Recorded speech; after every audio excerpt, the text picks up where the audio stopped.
months before. And here you see some stereo HI2 images of objects which appear now and then in these images. For some reason, they just do not manage to cover them up, because we do know that we have enormous gas giants very close to the sun. So this is most likely one of them.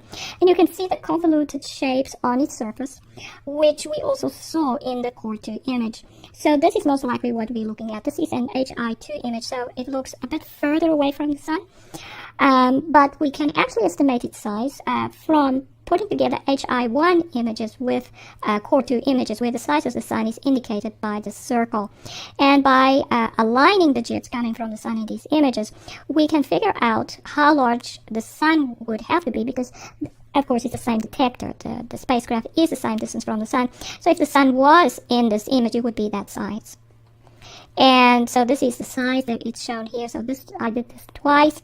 And then by placing this image, I aligned so that the width, because you don't see the top and the bottom, is about the same size as these.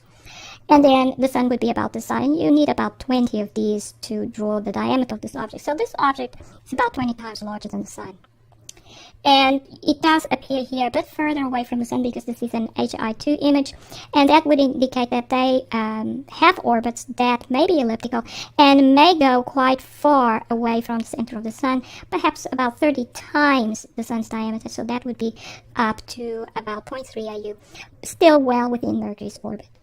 Thus, the objects come in from the south with all their debris and then disperse across the solar system, going into orbit around the sun, periodically going to the sun's corona to absorb energy. The debris will also go into some orbit, and some will end up in the Earth's atmosphere. We know that because we have clouds which are part of that debris.